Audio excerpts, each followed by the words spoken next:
Hello. So, per usual, we have now our Big 8 Academy Awards predictions. This is for the month of October. So, if you haven't noticed, at least with mine, a few things have changed. And I'm sure with AJ's a few things have changed as well. So, since we've done this for the last couple of videos, we're going to do it again. So, AJ, what's the state of the race as of right now? Things have changed, moving release dates. I know there's a lot of things that have happened in the last month. Well, there's two big ones. Yeah. The Wolf of Wall Street is this year. Yep. It's got a Christmas release date. Yes, it does. Something that doesn't really change me because I wasn't really doing anything with it anyway. But apparently it's a big deal. Mm-hmm. The Monuments Men is not this year. Yeah, that kind of hurt my predictions a bit, so I had to change some things around a bit. It's February 7th, I think. Okay. And American Hustle now has a different release date as well. Just the week before. It's taking the Monuments Men's spot. Correct. I think that's all. That's all? Okay. It's maybe it's worth noting that Jared Leto and Michael Fassbender said they're not campaigning. Yeah. Because Jared Leto will be on tour, and Fassbender didn't like it last time. Yeah. Basically. I can understand that. But then again, hopefully that will not going to matter, and they're still going to get in respectively, and they'll be fine. Obviously, the main theory is Fassbender doesn't like it because he didn't get in. But yeah, I don't blame him on that one, to be honest. Okay, so just like before, and the month previous, we are going to be doing, going back and forth with the Big 8 categories, and we're going to talk about the screenplays, we're going to talk about actor, actress, supporting actress, best picture, and best director, so, yeah, I did it without thinking about it this time, it's pretty good. So, hey, that's how it works. So, we're going to start it off this time with best adapted screenplay. So, AJ, take it away. Alright. With no confidence whatsoever, I have Blue is the Warmest Color, Captain Phillips, Philomena, 12 Years a Slave, and The Wolf of Wall Street. It's worth noting the absence of August, which I did not want to take out. But why did you? You'll notice I also took out Before Midnight. Yeah. Before Midnight should really be in the Blue is the Warmest Color spot, but there's always a four movie that gets in, usually. Which we and secondly, I'm also not confident putting The Wolf of Wall Street in there because I don't foresee. For some reason, I don't foresee it doing well. So I think I'm going to maybe regret not having Before Midnight or August. Well, it's funny because you took them out and I took them from you. Actually, I already had them in there in the first place. Before I get started, I do want to mention I did have Blue is the Warmest Color listed, and I bumped it out for another movie that you don't seem to have much faith in, so we'll see how it goes. Right now, my lineup for adapted is 12 Years a Slave, and it is The Wolf of Wall Street, which I put in there, which may be a bad idea in the long run, who knows. I do have August, and I did put in Captain Phillips finally. So Captain Phillips is actually all over my predictions now. And I also have Before Midnight as my final prediction. So, yeah, it's like I wasn't sure about putting it in there, and then I'm seeing it more often than I look at predictions from so-called experts. So I think that that may end up helping it out in the long run. And I don't think anything's going to happen with the acting nominations for it, but screenplay is definitely probable. For which one? For Before Midnight. Yeah, there's people who are still wishful thinking on Julie Delpy, but that probably won't happen. Yeah. Unless she just has a surge from out of nowhere, but that's unlikely. So, since we've done this, now we're going to go into original screenplay. And original screenplay for mine has not changed one iota from last month. My original screenplay lineup is as follows. It is American Hustle, it is Saving Mr. Banks, it is the Dallas Buyers Club, it is Nebraska, and it is Blue Jasmine. I see no reason to change any of those. At this moment, at least. The only thing, when it comes to either of the screenplay categories that I feel really worried about is not nominating the Coens. Oh, what about Gravity?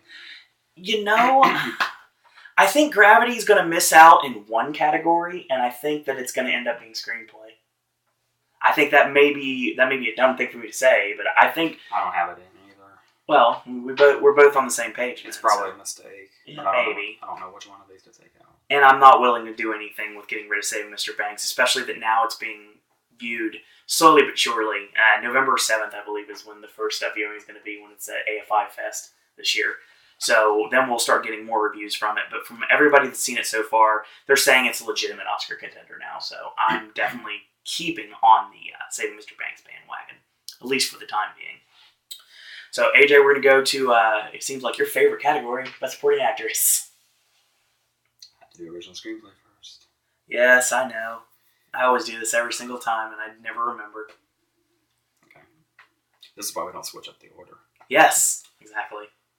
I reluctantly have American Hustle, Blue Jasmine, Dallas Buyers Club, Inside Llewyn Davis, and Nebraska. I didn't have Blue Jasmine or Inside Llewyn Davis in there, but I find it hard to believe they won't nominate Woody Allen and the Coen Brothers. It's just something that just happens. I feel weird. I think that I've gotten off this Rush train as much as I don't want to. Yeah. But Rush may do well in the text. Yeah, the only thing I worry about here is not having Gravity. Gravity's an unknown commodity right now, even though it's still the number one movie in the country. Well, until this video is done. I'm starting to wonder with Woody Allen and the Coens, maybe it'll end up being one and not the other. Maybe it's the two go-to screenplay people for the Academy. So. That's what makes me really apprehensive about not putting Inside Llewyn Davis in my screenplay nominee. The thing I'm questioning is I don't know how beloved You know how beloved Blue Jasmine is? Yeah. We both screwed up. We're good now. We're safe. No more. Because it's Woody Allen, it's funny that I said it by accident. Yes. I say it like it's a bad word. I just said it like I almost said Jude Blasman. I don't know how beloved Blue Jasmine is as a movie. Yeah, that's what I'm worried about with these nominees.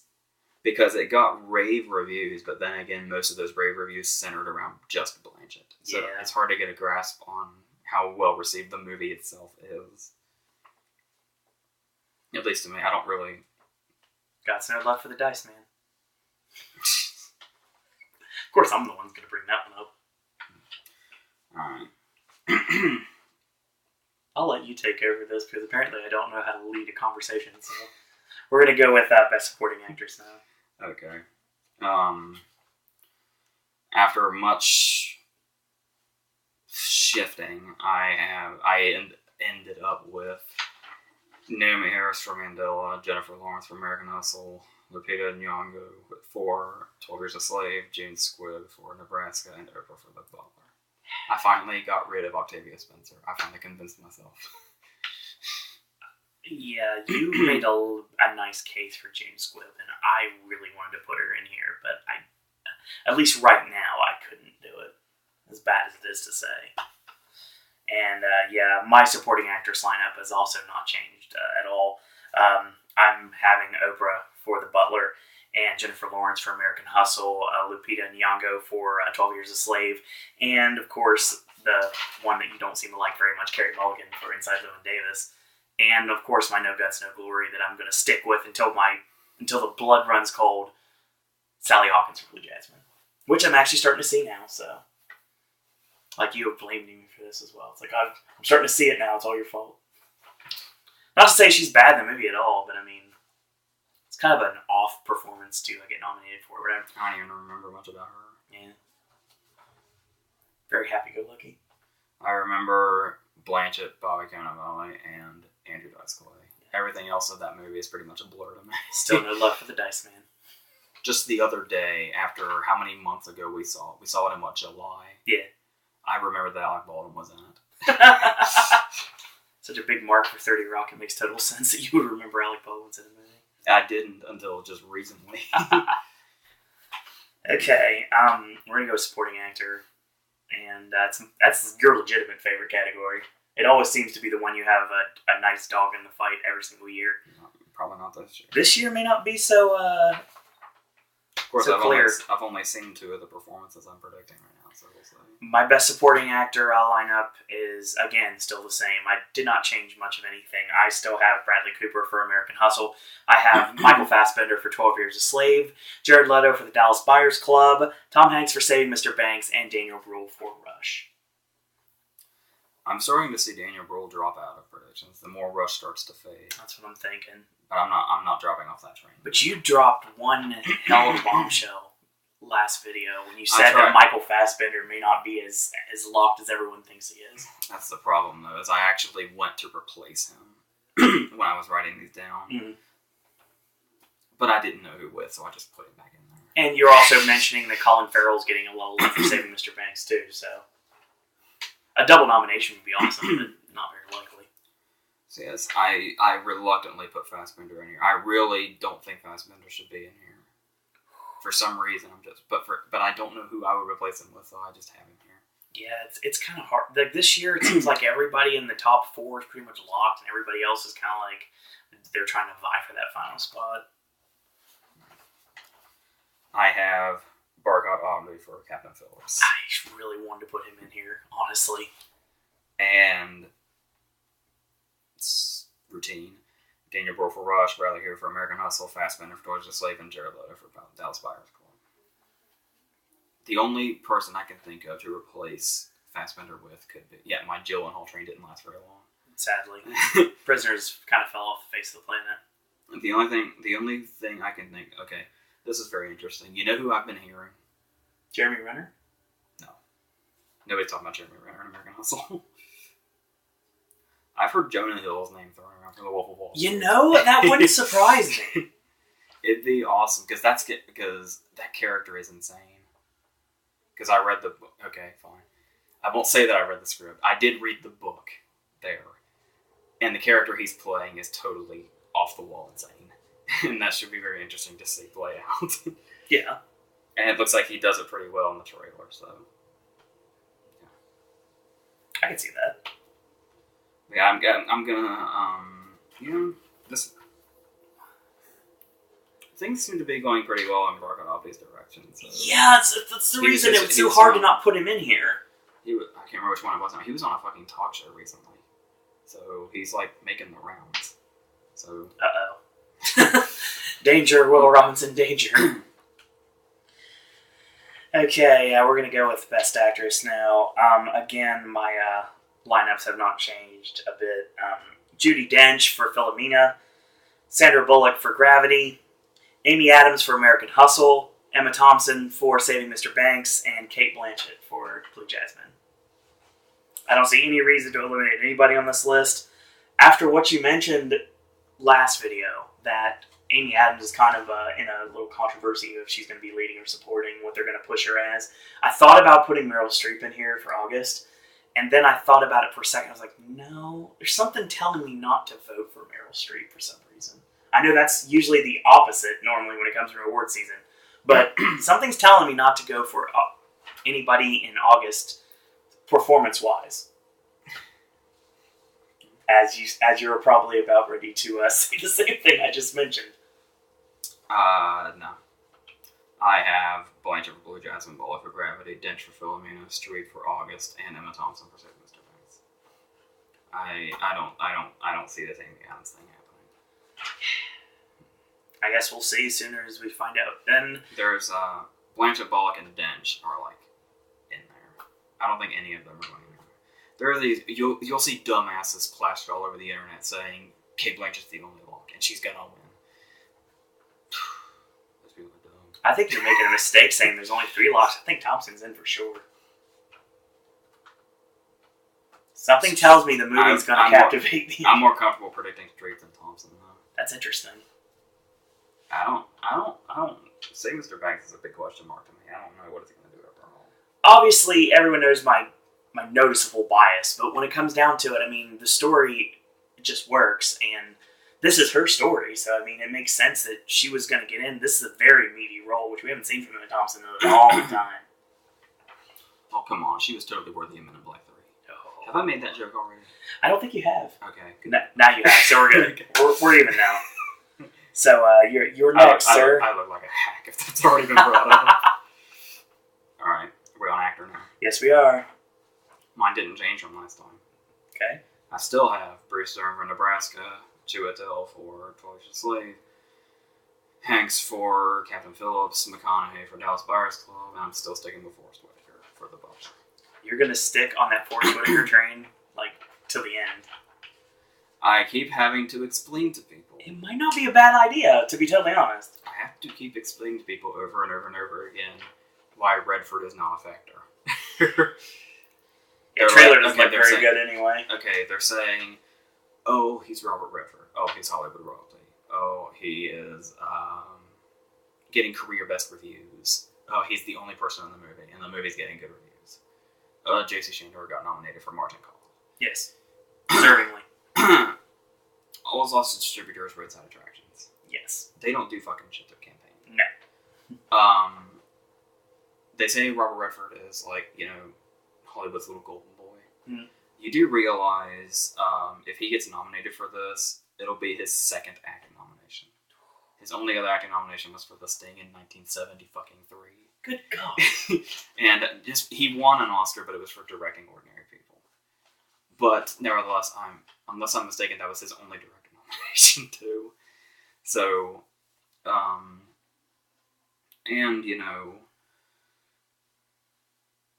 career best reviews for him.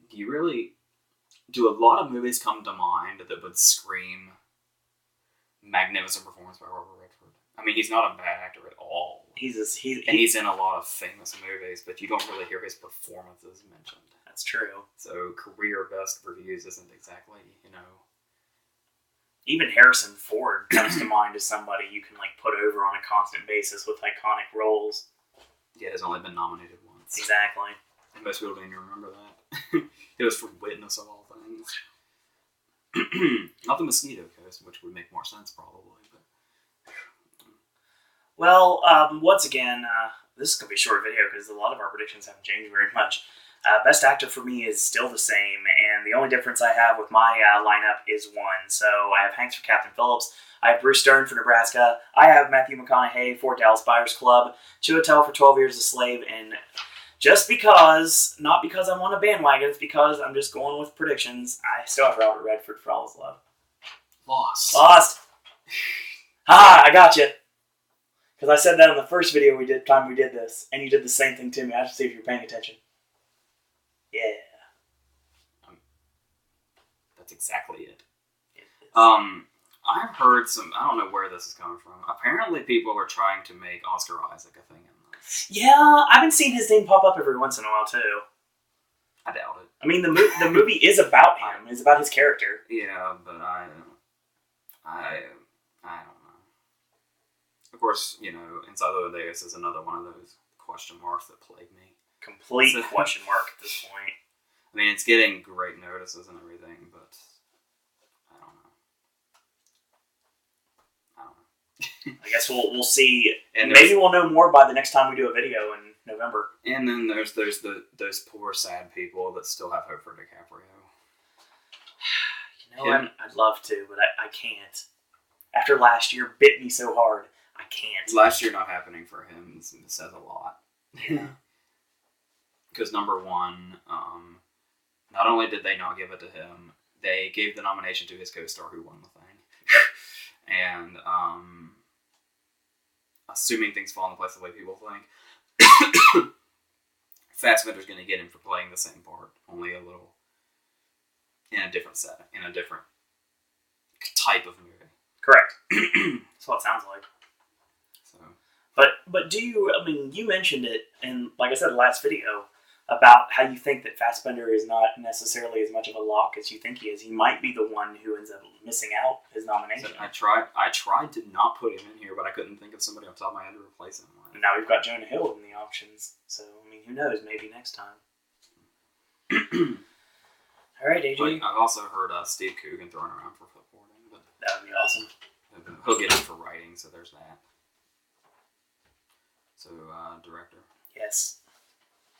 Am I starting this or are you starting this? We're going to have you start this time.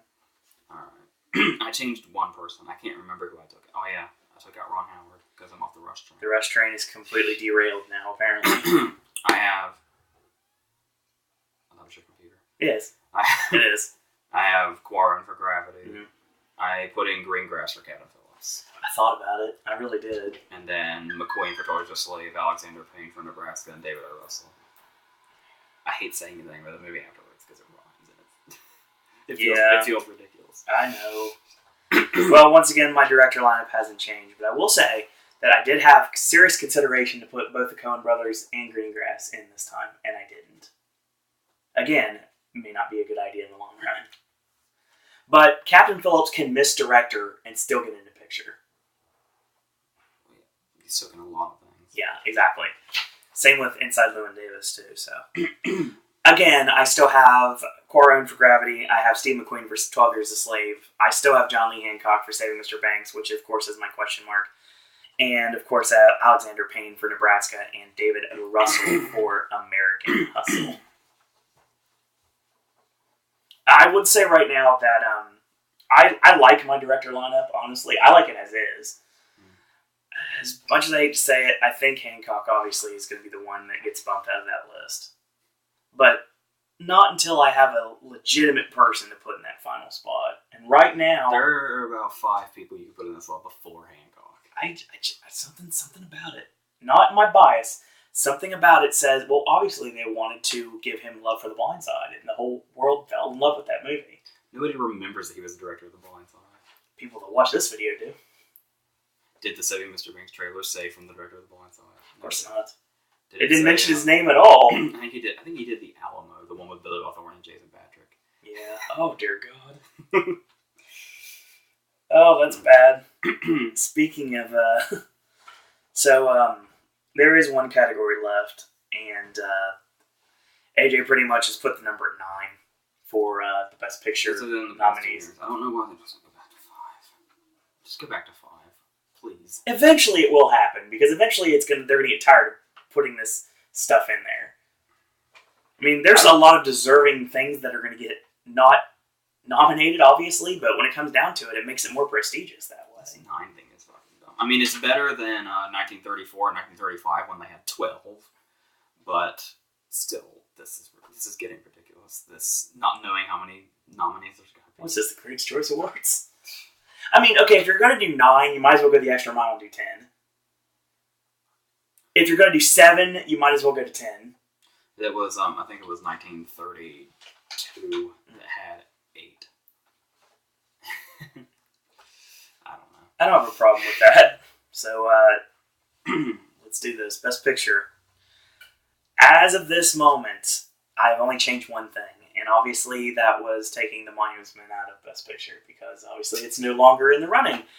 And I will say at one point I had The Wolf of Wall Street in here, then I thought about it for a second. I was like, wait a minute. Why would I do that? Right now, why would I do that? All you need to get into picture, at the very, very least, is a screenplay nomination or an acting nomination. That's true. Like, Extremely Loud and Incredibly Close only had Max von Sydow's nomination. Correct. The Blind Side only had Bullock's nomination. Correct. A Serious Man only had the screenplay nomination. What did District 9 have? It had visual effects, didn't it? Yeah, it got a lot of tech awards. It got snubbed in makeup. Yeah, it was bizarre. So, my 9, as of this very moment, is the Dallas Buyers Club, or Dallas Buyers Club in this case, before you start me, because there's no thought there. August, I did put in Captain Phillips. Double nomination for Hanks in this, because obviously Saving Mr. Banks is my next one. Nebraska, Inside Llewyn Davis, and the final 3, the ones that everybody seems to think are the vying for the victory right now: Gravity, American Hustle, and 12 Years a Slave. I don't see any reason to get rid of anything on my list right now, unless Inside Llewyn Davis fails miserably, and I don't think that's going to happen. But then again, you seem to, after reading the script, you seem to think that it could. It has a chance to. That's.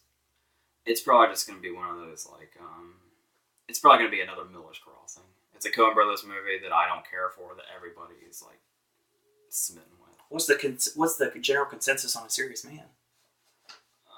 But it's pretty well liked too. I think it's another one of their weaker ones, but yeah, I liked it personally. Well, what's weird is I would say I didn't think much of A Serious Man because I like their crime movies better. But one of my least favorite movies of theirs is Miller's Crossing, and Miller's Crossing is their Goodfellas. So you would think I would be totally in love with it. Yeah, what was wrong with it? I just have trouble getting into it. I've watched it a few times, but I never really get into it. Makes sense. I don't know what the problem is. Alright. People love it, though. Alright, for picture, I don't know what I'm basing this on, but American Hustle, August, The Butler, Captain Phillips, Dallas Buyers Club, Gravity, Nebraska, 12 Years a Slave, and The Wolf of Wall Street. Now's a good time to bring up how uncomfortable I am that I completely shut out Fruitvale. We're talking about the Best Actor nominations, and we completely shut out Michael B. Jordan now, too. And Idris Elba. Yeah. See, for a long time I was saying Naomi Harris won't get without Idris Elba, but that's looking more and more likely because a lot more people are talking about her. Apparently, what I heard was it's not Elba's fault. Apparently, Mandela's actually, really... Surprisingly, in a movie called Mandela is apparently underwritten. And Elba doesn't have much to work with. Just like I mentioned to you a couple days ago, there's more Mandela in Invictus than there is in Mandela. I was talking to a guy online that actually convinced me to put Naomi Harris back in. This particular guy is going all out saying Naomi Harris will actually win. Ooh. He just has a gut feeling about it. Understandable. So I said, fuck it. And I took Octavia Spencer. I've been looking for an excuse to take Octavia Spencer out because I've been telling myself for some reason I don't think she belongs, but I can't figure out who to replace her with. So it's going to be Naomi Harris. Okay. So that's... Fruitvale will probably be back the next time we do this because there's always the one thing I totally shun and then I bring it back because I don't think... Are people still talking about it? Fruitvale? Yeah. No, but nobody was talking about Base at this time last year either. That's a good point. That's what's going to happen, I think. And I know, obviously, the elephant in the room is blue is the warmest color right now. What is it going to do? Alright. People on the internet are deluding themselves like crazy. Mm-hmm. Well, hold on. I got a disclaimer here, but let me get this out first. I knew you wanted to do this. So that's the reason I set you up. Adele, whatever her name is, in Blue is the Warmest Color. Mm-hmm. There are people online who have seen the movie. And after having seen the movie, they are blinded by the fact that they think she's going to get in because of how badly they want her in. They couldn't get Michael Fassbender in for shame because he showed his cock. Yep. But Blue is the Warmest Color is over 3 hours long. It's NC-17 like Shame was. Yep. And Michelle Williams doesn't count because I think Blue Valentine was already edited when she got nominated. Yeah, I believe it was. And there is apparently a 10-minute long explicit sex scene, which is the only reason it got that rating. I really don't think there's going to be enough Academy members to take something like that. Judging by the way, people are saying the Academy is actually more open now than it used to be. But yeah, but not to that. But then again, this isn't related in a sense that Quincy Wallace had a lot going against her. Yeah. But I'm just saying, I can also see Adele being this year's Quincy Wallace. By that, meaning, whenever people talked about Wallace getting in, I just laughed at them and said, you're deluded. Yeah. So that could happen again, I guess. But, and I'll be prepared for that to happen, fine. But right now, I think people are just blinded by their love for the movie, not thinking realistically how this movie can do. It's not even eligible for foreign. I don't know if it's a release date issue or... That's interesting, actually. France already submitted I can't remember, something else. I'll remember it later. We'll be talking about foreign movies very soon, actually. We're going to throw them into the predictions, I think, eventually, so... Well, if you agree with us, or if you disagree with us, let us know. So, another thing about supporting actor before we go. Oh, that's fine. I was getting ready to go to the outro, so go ahead. There's not very many people, but there's another supporting actor contender that a lot of people, there's not very many people, but the people that are talking about him are really, really championing him. Saying, I really, really think he's a contender that nobody's thinking about. I don't think this is true, but a few people have said, do not forget about this person.